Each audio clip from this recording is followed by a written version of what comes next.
Olá, muito boa tarde. Está consigo o programa Eclésia neste dia em que contamos com a análise da atualidade pelo jornalismo da Renascença. Temos entre nós a sua diretora de informação, Graça Franco, com quem vamos conversar sobre educação e os rankings das escolas. É logo após os temas da atualidade religiosa que hoje destacamos. Cari fratelli e sorelle, buongiorno.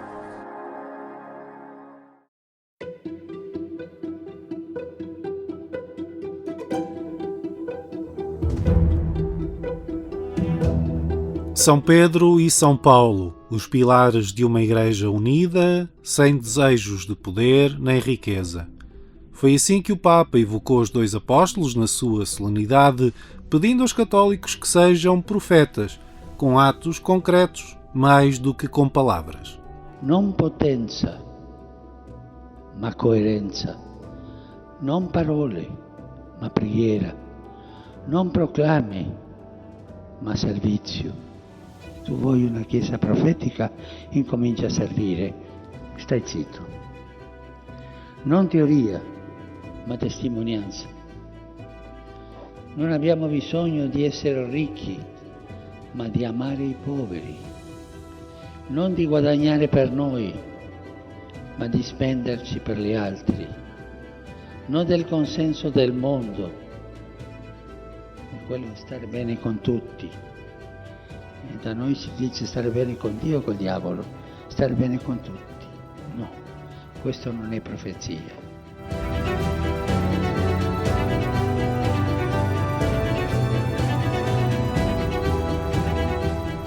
A Praça de São Pedro é hoje um local de esperança e de celebração para os cristãos.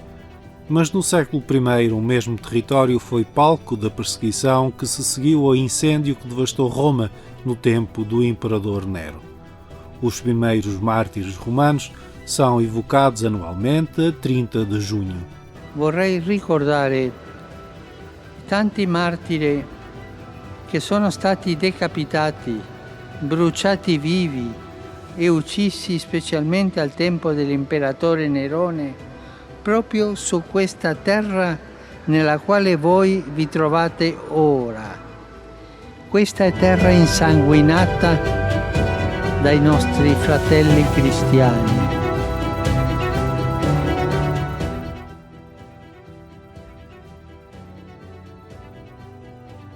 É uma crise sem fim à vista e que a pandemia agravou, a guerra na Síria. E também no Iêmen, a fome torna-se cada vez mais a realidade diária para milhões de crianças. Uma situação que está no coração do Papa. Pensate che ci sono bambini con la fame, che non hanno da mangiare. Per favore, che i dirigenti siano capaci di fare la pace.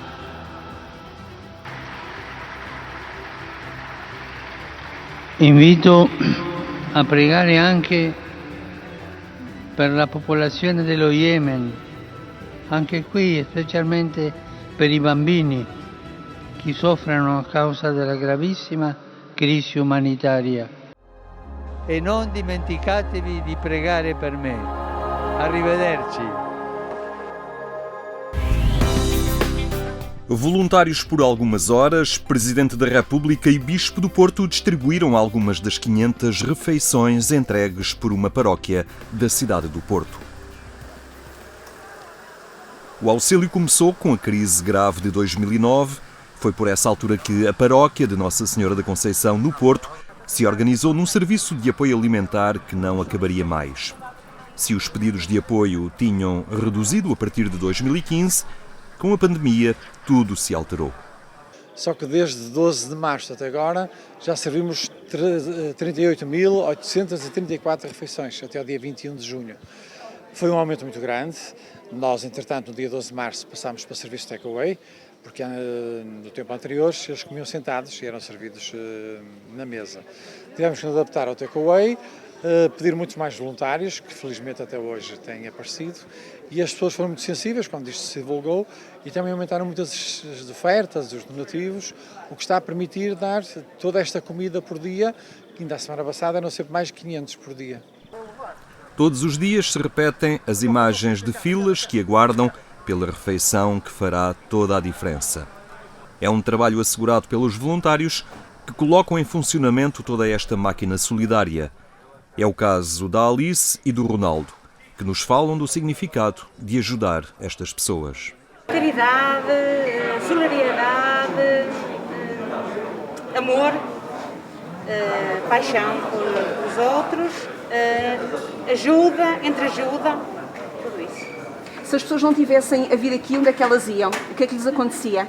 Elas iam passar fome, não ia ter o que comer. E aí a gente nunca sabe o dia de amanhã, por isso que o ajudar é sempre sem esperar nada em troca. Desta vez tiveram reforços no apoio solidário e eles chegaram da mais alta figura do Estado. Marcelo Rebelo de Sousa assumiu por momentos um voluntariado que o colocou face a face com os mais frágeis. Eu não venho cá todos os dias. Recebo ajuda alimentar. Eu moro sozinho e chega para mim o que eu recebo aqui. Para a paróquia, esta é uma ação urgente e uma atitude de coerência em quem anuncia o amor ao próximo. Afinal, o próximo é cada um destes homens e mulheres que aqui encontra apoio. Além dos kits alimentares, a paróquia distribui também, quinzenalmente, cabazes com alimentos para confeccionar num programa onde estão inscritas 114 famílias. Estão inscritas 114 famílias num âmbito de 431 pessoas. Vêm cá de manhã, 15 em 15 dias, e levam a comida para fazer em casa, que é o que nós achamos melhor para quem tem fogão. Ou seja, o princípio é que quem tem fogão deve cozinhar e comer em casa. Enquanto o Presidente da República e o Bispo do Porto se ocupam da distribuição dos alimentos, há toda uma cadeia de voluntários a preparar estes kits. Homens e mulheres que também sentiram o impulso solidário para auxiliar quem mais precisa. João Neto é professor de culinária e o seu trabalho até já recomeçou. Mas é-lhe agora difícil interromper a experiência solidária que aqui faz. Para além de ser um espírito de voluntariado, é um espírito de fazer bem, não é? A malta que aqui está são muito companheiros, são amigos. Tenho feito aqui imensa gente amiga, aliás. Tenho orgulho de dizer isto, porque somos chegados e brincamos um bocadinho também, mas depois também temos aquele momento de trabalhar e de estarmos aqui com um propósito, de realmente ajudar as pessoas. Mas esse propósito, eu costumo dizer uma coisa, eu venho para aqui e dou uma parte minha, mas a verdade é que o que eu tenho de retorno é muito maior, é tremendo. E isso, pronto, tem sido, esse sentimento de gratidão, no fundo, tem sido muito bom. Ao lado, há quem recorde pedidos simples que dizem muito. Ainda ontem me dizia um utente, não me arranja outra sopa, que é o único sítio que me dá sopa quente. Quer dizer, coisas que para nós acabam por ser banais, para eles têm um significado um bocadinho diferente. E isso também dá-nos alguma força para ficarmos com a sensação que vale a pena e que isto, por pouco que seja, há de ter algum reflexo positivo na vida destas pessoas e quiçá no futuro poderem deixar isto e fazer uma vida normal. Este projeto de auxílio alimentar da paróquia de Nossa Senhora da Conceição, no Porto, chama-se Porta Solidária e entre os seus utentes, 21% são sem-abrigo, 51% desempregados recentes. Este projeto, que trabalha em rede com outras instituições, espera que se agilizem respostas para encaminhar os que recorrem às camas de emergência.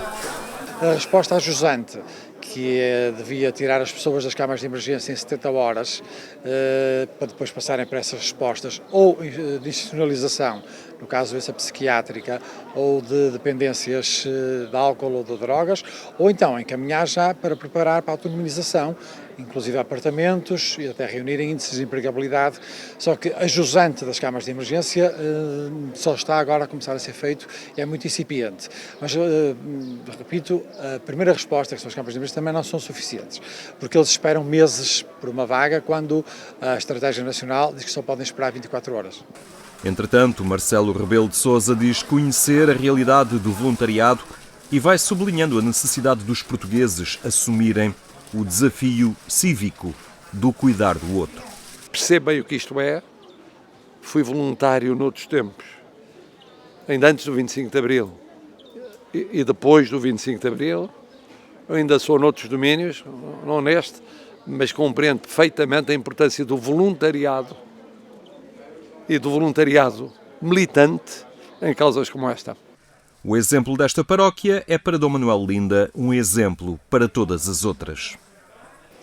Da minha parte, eu tenho-me esforçado para criar nos parcos e nas paróquias esta mentalidade de uma presença efetiva junto de quem precisa. E sabemos, a expressão já vem há muitos anos, que a grande pobreza é aquela que não se mostra, é a tal envergonhada ou escondida, ou como queiramos chamar. Mas, entretanto, é preciso uma espécie de sensores especiais que nos ajudem a descobrir onde é que ela está. O que é que a Igreja, depois, a nível institucional e diocesana, pode fazer? Não tenho soluções na manga.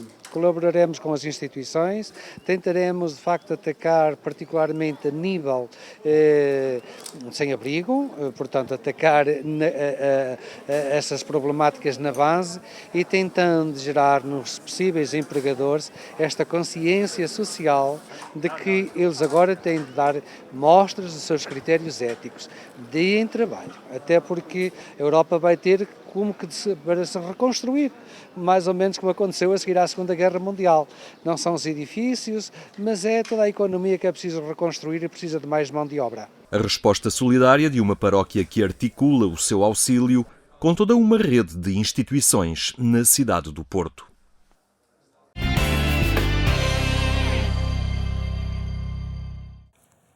Já sabe que é em agência.eclésia.pt que pode encontrar estes e outros temas em atualização permanente. Agora, os números que querem medir o desempenho escolar.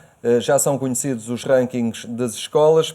Graça Franco, obrigado por estar connosco uma vez mais. Estamos a falar de uma ferramenta que mede o desempenho das escolas ou é um ranking que nos mostra as desigualdades sociais do nosso país? Eu acho que basicamente pode ser utilizado para medir a desigualdade, mais até do que para nos mostrar a eficiência das escolas. E, sobretudo, para fazer aquela coisa que é completamente inútil, que é separar a educação entre públicos e privados, sabendo nós que os privados ocupam e neste ano até reforçam a sua posição, porque também é nos privados, sobretudo depois do fim dos contratos de associação, que temos uma maior concentração, agora sim, de pessoas mais instruídas, de pais e mães mais instruídos e com melhores condições sociais, e nas públicas, embora isto não seja verdade para todas, temos genericamente menores condições financeiras e menores concentrações de pessoas muito cultas como pais. Embora também é interessante estudar este tipo de instrumento para acabar com alguns mitos. Alguns dos mitos diziam, por exemplo, que nas escolas públicas não havia, de facto, pais licenciados ou uma homogeneidade de classes sociais como há nas escolas privadas. Ora, nas escolas privadas, em algumas escolas privadas, há até uma concentração de crianças desfavorecidas. Nesses casos, alguns contratos de associação até ainda se mantêm em algumas zonas do país e não estão nos melhores lugares do ranking. E aqui em Lisboa, por exemplo, numa escola pública, no antigo Liceu Filipe de Lencastre, concentram-se pais que em média têm 15 anos de escolaridade, o que significa que, além de serem licenciados, têm muitas vezes pós-graduações e têm uma concentração de bens económicos muito superior a muitas as privadas. Houve um estudo que se refletia diretamente no bom desempenho do aluno, o facto da mãe ter apenas mais um ano de escolaridade. É verdade, e esse estudo prova, por exemplo, que mais um ano de escolaridade significa mais 1/4 de ponto na média do próprio aluno, o que vem confirmar outros estudos que são muitas vezes feitos para os países em desenvolvimento e que mostram que o melhor investimento a fazer não é nas infraestruturas, não é nos meios de comunicação, nem sequer é na alimentação, é sobretudo na educação das mulheres. Porque a educação das mulheres promove tudo o resto, promove muito mais rapidamente, tem uma taxa de rentabilidade, digamos, muito superior a muitos outros investimentos. Porque uma mulher educa e muitas vezes uma mulher educa e puxa pela aldeia inteira, não é só pelos próprios filhos. Mas esse estudo feito aqui em Portugal, com a relação entre a escolaridade da mulher e as notas das crianças, dos seus filhos, também nos leva a pensar, por exemplo, na desigualdade das tarefas domésticas. Ou seja, porque é que há uma correlação tão grande num país desenvolvido como o nosso entre a educação da mulher e não há essa correlação tão forte entre a educação do homem e dos seus filhos? Porquê? Porque são sobretudo as mulheres que se dedicam a cuidar dos filhos e a cuidar até da educação dos filhos. Eu acho que no próximo ano essa correlação vai ser muito mais evidente, embora o ranking do próximo ano claramente não nos vai dizer nada. E eu acho que a grande preocupação era discutir a educação, discutir, por exemplo, acabar com estes mitos de que as escolas privadas, por exemplo, inflacionam muito as notas e as escolas públicas têm uma maior proximidade entre a verdade interna como a verdade esportiva. Isso é depois sempre o debate ideológico associado. A verdade das notas internas e os exames. Pois até nas escolas públicas esse desfazamento é maior. É maior não uma ou duas décimas, são 2,9 pontos de diferença, só que é, digamos que entre pouco mais de 13, quase 14 e 10, qualquer coisa na nota de exame, enquanto que nas privadas começa em quase um pouco mais de 15 e passa para 13, qualquer coisa. Ou seja, a diferença interna, nota final no exame, é no fundo até superior nas públicas. Mas isso também nos devia lembrar uma outra coisa, que é o que é que dizem os exames? Quer na escola privada, quer na escola pública. Dizem muito pouco sobre a escola.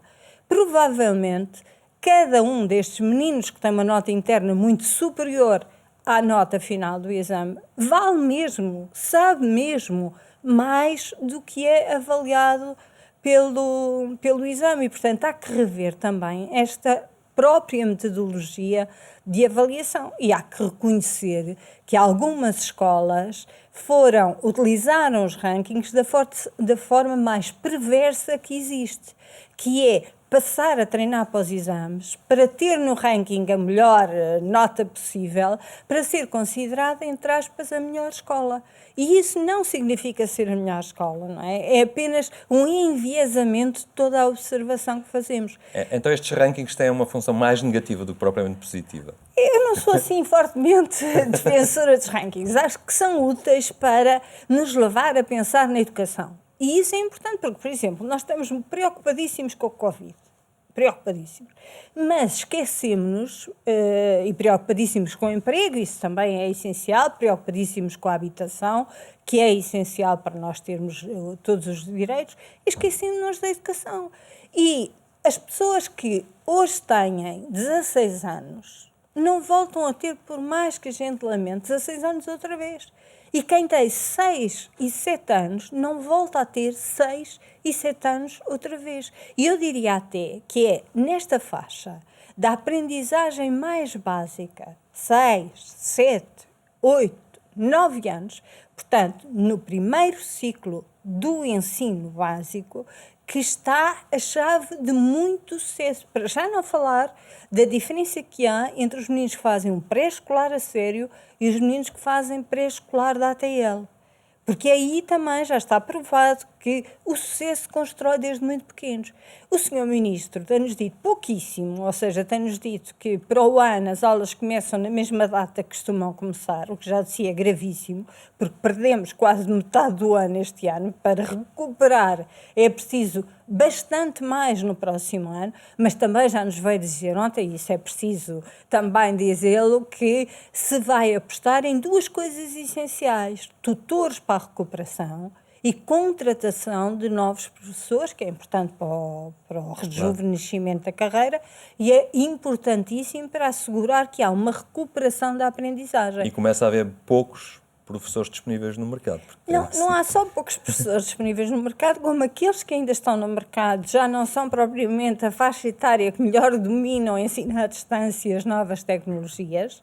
Como não se resolve o problema da educação comprando computadores, embora os velhos Magalhães, afinal, até davam um jeito que estivessem ainda ativos este ano, não é? Porque verificámos que há muitos alunos que nem Magalhães tinham, digamos, nem esse meio de acesso tinham, como não tinham casas onde tivessem um cantinho para estudar, como não tinham pais com escolaridade para os ajudar, como não tinham também nem sequer às vezes rede Wi-Fi para se conectarem com a escola, mas sobretudo é preciso cuidar de quem não aprendeu a ler, a escrever e a contar naqueles primeiros 2 anos em que era preciso sedimentar estas aprendizagens. E são anos que determinam todo o resto da vida depois. Pois, com a agravante que também não fizeram mais das outras coisas, ou seja, aquilo que também era importante para descobrir o mundo também não foi feito porque as crianças ficaram fechadas em casa.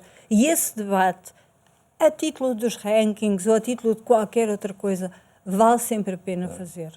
Muito bem, Graça Franco, muito obrigado por partilhar connosco, ao fim e ao cabo, também estas perspectivas que nos fazem às vezes olhar as coisas de outra forma e é essencial para termos uma real compreensão desta realidade.